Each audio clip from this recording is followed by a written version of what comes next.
Welcome, everybody, to episode 44 of Crossing the Line with Greg Heym. Woo! The Reggie Jackson episode. And boy, could we use Reggie. We really could. I mean, if you need a guy in October to get it done, unfortunately, it's not Aaron Judge. No. But Reggie thrived. Well, it's John Carlos Stanton, but it's not Aaron Judge. Things can change tonight, though, Greg.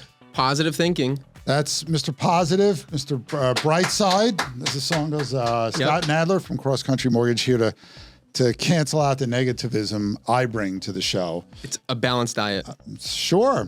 And who wants to eat the vegetables in a balance? I'm the vegetables. You're the good stuff. Today is October 28th. Yankees playing tonight. Big game. I'm sure the stadium will be rocking. So how was the weekend, Scott? Really start with that.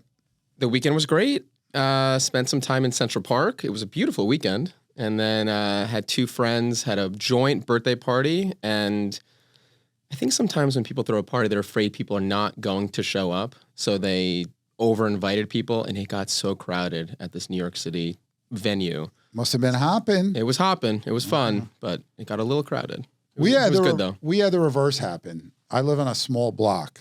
It's just we're surrounded by like a dead end and like a not through street.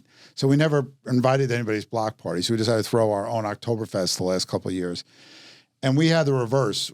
We invited a lot of people, and a lot of them came to see the band. Yeah. So my son has a band. He's the old kid in the band at 17. And we just put him in my driveway and let them play. And all these people started coming, and we're like, good, have a drink, have something to eat. But then they all left. And we're left with like 40 bratwursts left over, and, God knows what other food that we're trying to shove in everybody's refrigerators. But that was a good time. That sounds fun. Well, unfortunately, couldn't negate. Thanks for the invite. Yeah, you want to slum it out in Nassau County, be my guest. The Yankees obviously did nothing to help my weekend, and the Jets just put the cherry on top of the. What a heartbreaker. The heartbreak. I mean, I can't say my heart was broken, because any real Jet fan goes, yeah, I saw. You expected that to happen. Of course. Fair enough. They're the worst team in the AFC. I mean, they are abysmal. Aaron Rodgers does not have it anymore. They need new everything. Even Mike Greenberg tweeted after the game, fire everybody.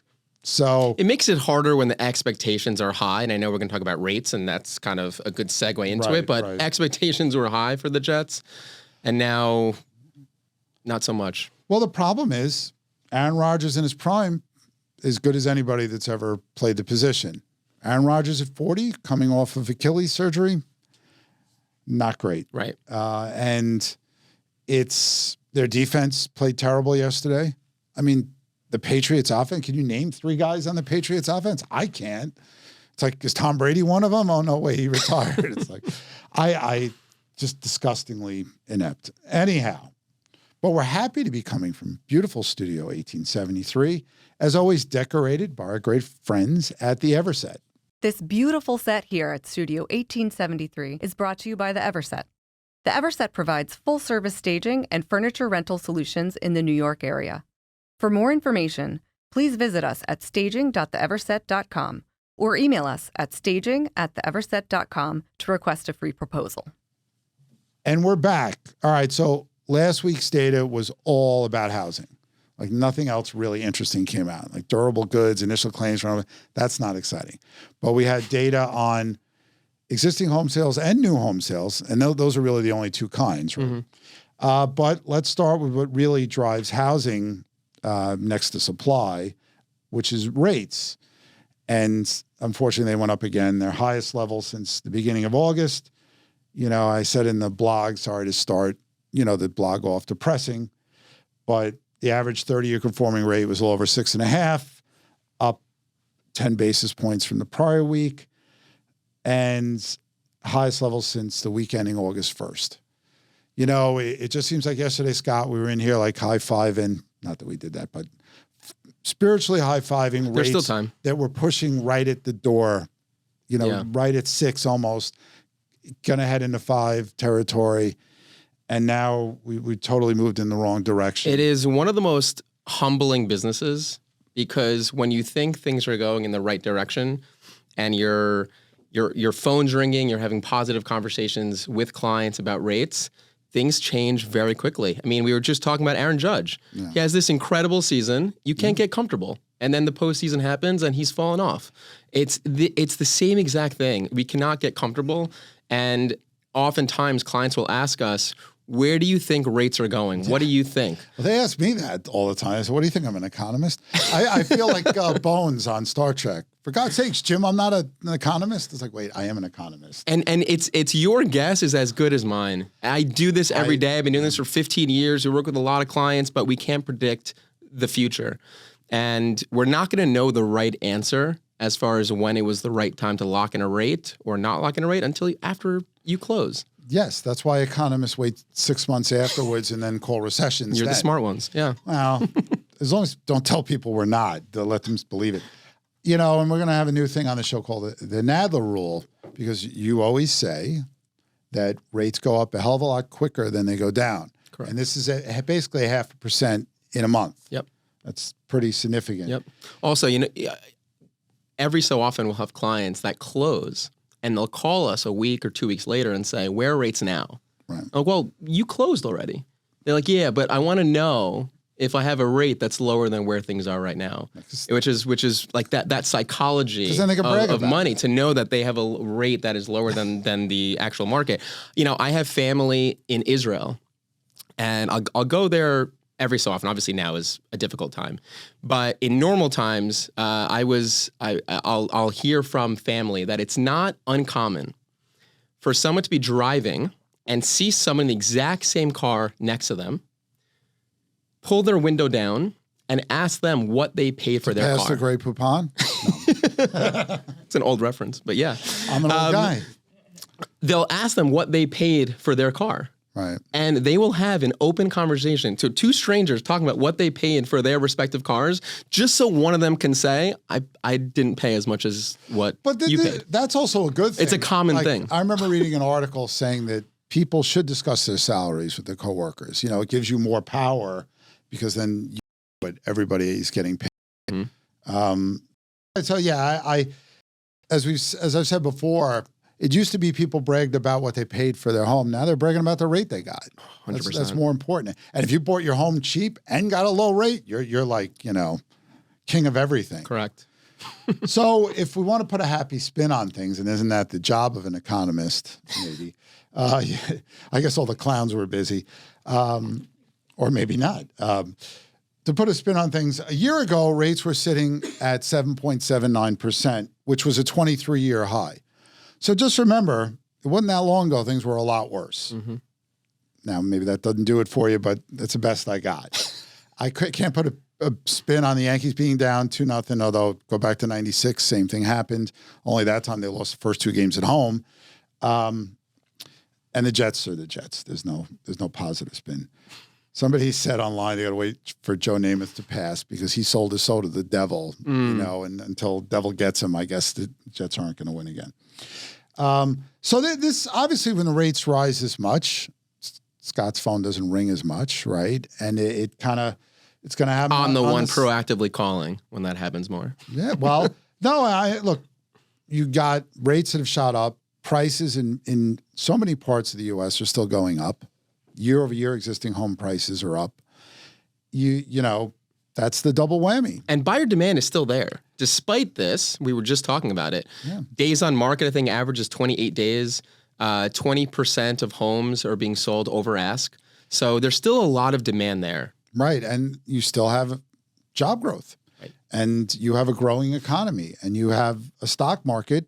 You know, last week was the NASDAQ's turn to set a record after the Dow and S&P broke their 6-week winning streak.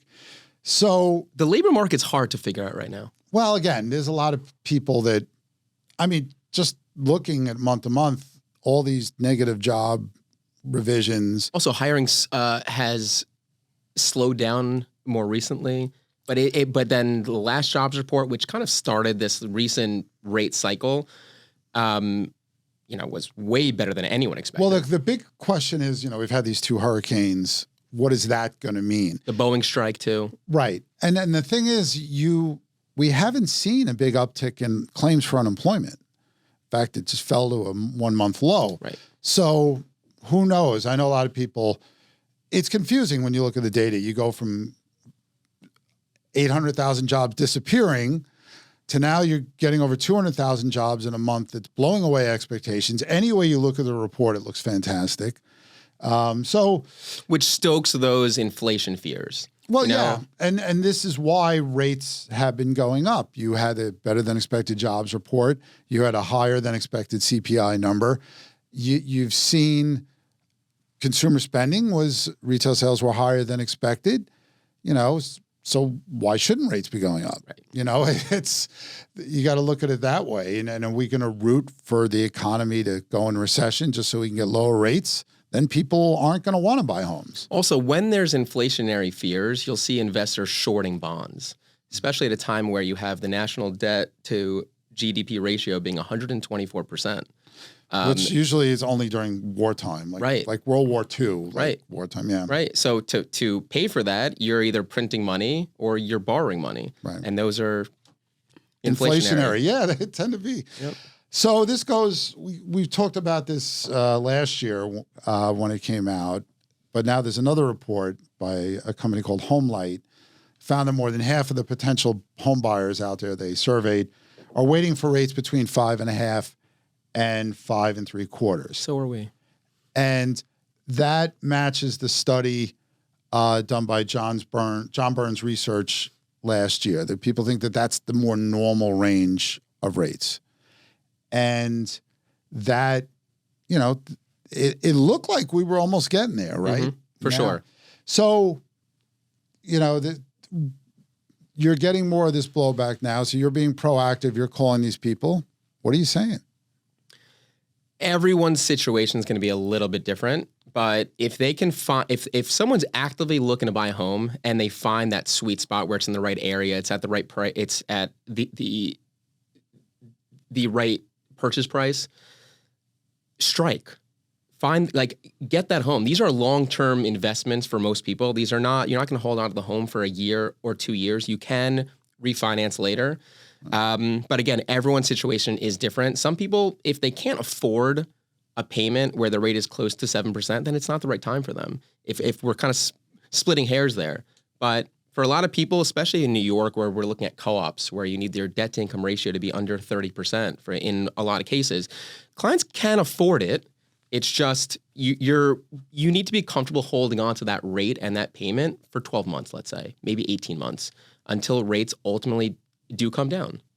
Are they ultimately going to come down? I guess that's if they don't come down, then the money that you have in the bank, you're going to have a bigger return on that money as well. So yeah, that is the part of the equation that people forget about until rates start to come down and they're getting, again, next to nothing on their savings accounts right. again. And then they start complaining about that. Right. And which is their right. Yeah, that's okay. So we talk about economic data influencing. This week is a huge week for it because we get pending home sales, sticking on the real estate subject. See, and that's based on contract signings. But Friday is the big one. That's the employment data. But then we get PCE and GDP. So we'll find out how good the economy did in the first quarter and what the Fed's preferred measure of inflation says. I mean, it could be a double whammy. If PCE comes higher than expected and employment shows another impressive number, especially in lieu of the hurricanes and the strike, I don't know what we're going to do here. There's a lot of data coming out in the next couple weeks. Well, there always is. This cycle doesn't end, and then you get past the employment, and then you get the CPI, PPI, PI brothers show up, and you get retail sales. Yeah.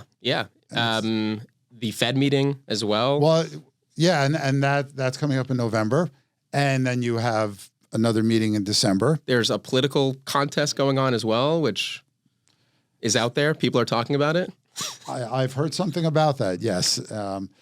So we, for people out there, again, call up, your professionals, get the facts. There are different products, right? The people, I'm sure you remind them, hey, it's not all about a 30-year fix. There are other options. And remember that the demand has been pent up for a while. And supply has risen, but it's still a seller's market out there. And people now are going to because we saw this with refinancing. People were waiting, and rates had come down a bit, and then they started to go up, and refinancing jumped because people said, "Well, if they're going to go up again, I'm going to lock in now." And sometimes those buy down options are really attractive, where you can pay a point to lower the rate further. If you're paying a point to lower the rate by a quarter, it probably doesn't make sense. But if you're lowering it by 50 basis points or more, it's worth a conversation for sure. Well, speaking of conversations, we have to take a break from this one right now for a message from our sponsor, our good friends at CrossCountry Mortgage. Your dream home is closer than you think. I'm Scott Nadler, VP of Mortgage Lending at CrossCountry Mortgage, and I'm here to get you the perfect loan to match your perfect home. From first-time home buyers to seasoned homeowners, I've helped clients make their moves with confidence. Ready for a smooth, stress-free home buying experience? Let's get you moving today. Call me and let's turn those dreams into keys. All right, Scott. Now let's talk about home sales. So we'll start with existing home sales because they're about 80 some odd % of all the homes people buy. Fell to their lowest level since 2010, which is a long time ago. My son was only 3 back then. It's hard to believe. Time flies. Yes, and I think I was having fun during most of that time. Now I just hurt all over. But anyhow.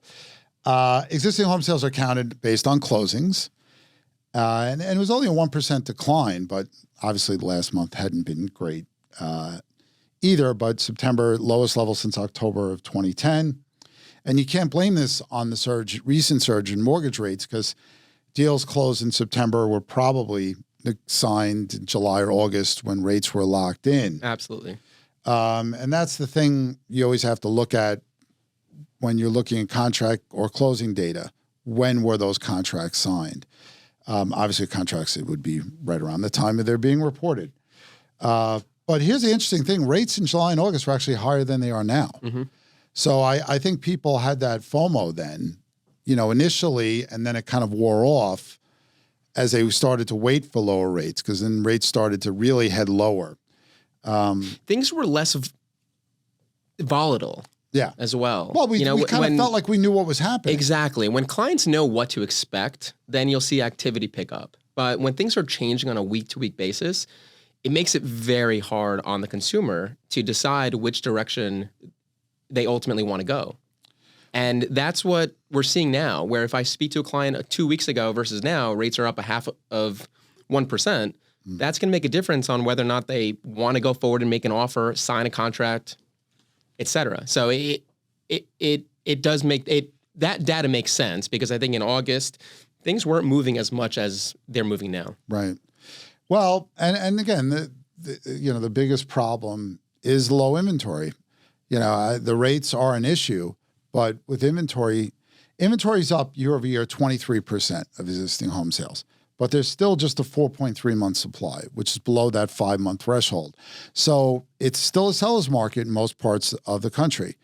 And in some parts, it's still an incredibly tight Right. market. It's up, but compared to what? Historical lows. There used to be like a month and change of inventory. Inflation's kind of the same way, where you see inflation coming down, but from its highs, from a 40-year high, at its where peak, it's still elevated. It was annualized going up almost 9%. Correct. But we don't care about that. Right. It's like mortgage rates, right? We want to hear them start with 3s again. Exactly. The fact that we're still right now sitting over 1% below the average mortgage rate over the last 50 years, no one wants to remember that. And, we do speak to a lot of clients who have a ton of equity in their homes who are sitting with a 3% rate. And they're saying, should I do a cash out refinance? We're like, look, if you need the money, if you're desperate for it, then we can look at what those options are. But if you don't, you're at 3%. Why would you want to get rid of that? No, and a lot is made that's keeping inventory off the market. Exactly. But again, we have arguments about this here because it's really a zero-sum game, though. Because if they're going to trade up or trade down, they're going to buy a house and put a house on the market. Now, they maybe it could be 2 different price points, obviously. Most likely they are. So it might help certain segments. Right. But we do know that a lot of the baby boomers have been fueling this economy with their spending are not leaving their homes. And, it is hard to give up 3% mortgage. Agreed. for me, I don't have to worry. I'm not going to pay it off just yet. But I can't believe how many times I've refinanced my mortgage in the 18 years I've had my house. Yeah. And, I always say, I always want to ask advice from people that know more, that have more experience. So it's like one thing a lot of wealthy people will tell you to do is don't pay off your mortgage. And again, there's never a one size fits all financial advice, right? But less than half of when I bought my home, that's what rates wound up being. And I was like, wow. I think average also is people will pay off, sell, or refinance every 7 years. So in any market, and those statistics have held true for 120 years. Wow. Yeah. It's a long time. I think so. I think the Jets won their last Super. No, I'm just kidding. They weren't around. It always comes back to the Jets. Well, they won the Super Bowl in '69, also known as the year before I was born. All right. So the question is, expect the existing home sale numbers to actually go up in the coming months because you'll see the benefit of the lower rates that lasted into late September when Rod Stewart had to go back to school, if you know the song Maggie May. Everybody knows that song. Yeah, we know it. Yeah, I don't want to hear it necessarily again, but that line always sticks in my head. So expect to see those numbers come up a bit, but then start to head in the wrong direction again. I mean, the big question here also is inventory. When is it going to get high enough to make sellers more negotiable? Because that can cancel out, obviously, some of the increase in rates and maybe make people happier. And that is what we're all about here on Crossing the Line. Thank you. When I think Greg Heym, I think of happiness. You're the only one. But on that happy note, we have to take another break for this important message. What do you really need to know about buying or selling a home? First, it's serious business, and it's complicated. There's a lot of money on the table, and emotion too. You need an agent who knows the ropes. So, whether you're buying or selling your home, work with professionals who have a mastery of the craft. All right. And we are back. That'll be the last break, I promise. Don't sneak any breaks in, guys, all right? You can't have that. All right, so now let's talk about new home sales. New home sales are counted when contracts are signed. Obviously, there's a long lag time, time it takes to build homes. Yep. Here in New York City, that can be years with a high-rise development. But they actually rose to their highest level in over a year, almost a year and a half. Big gain in September, 4.1%. So that tells us what I was saying before, because if the contracts were signed in September, that's when rates were sort of bottoming out before going up and touching right at 6%. Leading up to that first Fed cut, right? So the Fed cut was mid-September, right. September 18th, 19th. So, makes sense. That gives us kind of a closer look at the now, let's put it that way, right? We always say that closings are lagging indicators. Contracts are concurrent indicators. They're happening now. And leading indicators, that's inventory when it comes to housing, because that really gives you the direction of where prices are going. Mm-hmm. So there's some happy news. I mean, new home sales your prices are actually down for new homes. So it's the challenge of higher rates affects both markets for sure. But at least in the new home side, you're getting a little relief in prices. And that may also have something to do with this increase. Listen, I have clients that I'm working with right now who have been looking for a home for 3 years. And that's not uncommon. We're seeing people I have clients that have gotten pre-approved many, many times. A typical pre-approval letter will be valid for 120 days, so 4 months. I have some clients that we've had to get pre-approved 6 or 7 times. I mean, it's that's the reality, and this is in many different markets also. My wife and I looked at homes off and on for a couple of years before we bought, and it wasn't about waiting for a rate to come down or a price to come down. Yeah. It was about other things. I mean, there's other factors that go into your decision. So yeah, no, I could just imagine if I was ready to buy and there were no homes, there's a panic mode. Right. Especially if you're looking in a very specific area with a school district and there's just not a lot of demand. There's not a lot of inventory in that area. And you have clients that we speak to clients every weekend who are making offers, and you'll rush to get them pre-approved. And by the time they get that pre-approval in, they already have 3 all cash offers. It's going 20% over ask, and it's just you're out. We see it here in the suburban areas, Westchester, Nassau County, where I live. You sell a home in hours. Yep. Forget about even days. Yep. It's because people realize that those opportunities to be in that location or to find the exact type of house. I remember during COVID, I was with a couple of friends. They were looking at a home in the Hamptons, and inventory there was scarce, and the market was super hot. So we went to an open house, and there was a real estate agent there who was wearing camo cargo shorts with a ripped T-shirt. Didn't look like he changed in a week. And he's just sitting there leaning against a counter on his cell phone. And I walked up to him, and I asked him a few questions about the home. Couldn't answer one question about the home. So I said, look, it was like a $1.5 million home. You don't seem to know a lot about it. He said, whether I know things about it or not, it's going to sell tomorrow. It doesn't matter. And he was right. Well, that's the problem too. Brokers who get into real estate or anything else when it's a hot market don't know what to do when it's not so hot. Correct. And that is the problem. All right, one more bit of information here that I thought was interesting and maybe relevant to real estate. Goldman Sachs is predicting just a 3% annual increase in the S&P 500 over the next 10 years, 3% a year. So over the past 10 years, the S&P 500 has returned to 13% annual return. And historically, it's about 10 to 11% before you adjust for inflation. So why now are they so pessimistic? 2 reasons. One is the Magnificent Seven, not the movie, the Magnificent Seven stocks: NVIDIA, Alphabet, Tesla, Meta, Microsoft, Apple, and Amazon. The tech guys. They, especially NVIDIA, like the world seems to begin and end AI based on how NVIDIA is doing.